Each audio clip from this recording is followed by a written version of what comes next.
Here is a Honda CR-V. Before we get started though, let me give a quick shout out to Mia Max Automotive for letting us use the car today to film the videos. They are a used car dealer here in Toronto, Canada. Check out the link in description for their entire inventory.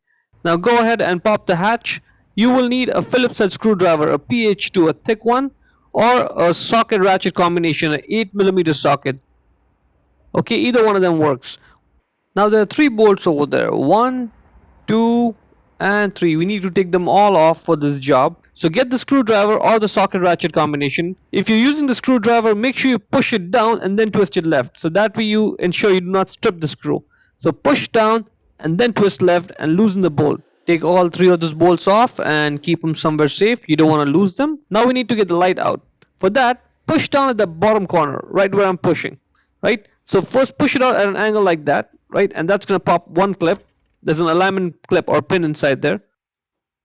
Now just pull it out straight, like straight back, not at an angle, just pull it out straight back.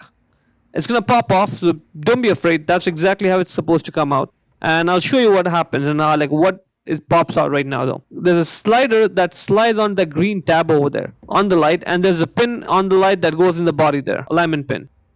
Now if you want, you can avoid taking off these electrical connectors, but I'm just going to take them off so I can just work on this in peace. You don't have to. If you're going to, just press down the electrical connector right where I'm pressing and pull it out straight.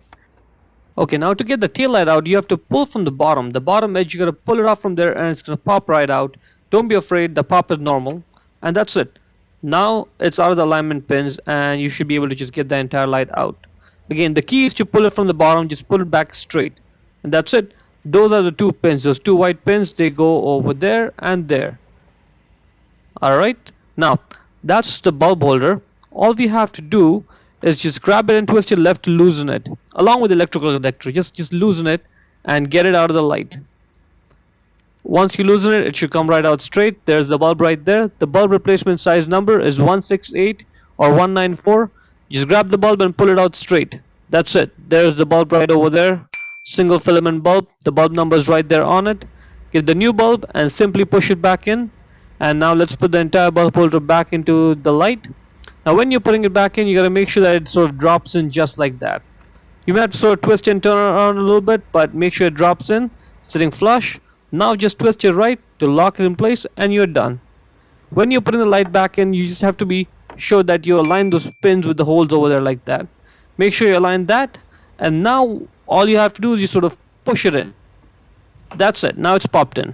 Now when plugging the electrical connectors back in, line up the electrical connector of the proper length with the corresponding bulb holder there. Yep, just like that, and then push it in to click it and you're done. There's 3 of them. Make sure you plug in all 3 of them. When putting the light back in, the common mistake what happens is people just push the light forward and that's it. But that's what the problem is, because if you just do it without taking care of that bottom right corner right there, it's going to stick out. Okay, to avoid this issue, what you want to do is when you push it forward, you also have to sort of push it in towards the car. So line it up like that, and when you're pushing it forward, like in, also push it inwards towards the car, like towards the center of the car, and that's it. That way you make sure it slides on that tab properly, and now it's sitting flush, so that's good. Now just push it forward one more time and that's it. It's clipped in place. Now let's put those 3 bolts back on. First just put them on, hand tighten, then do the final tightening, and that's pretty much it. Hope you found it useful.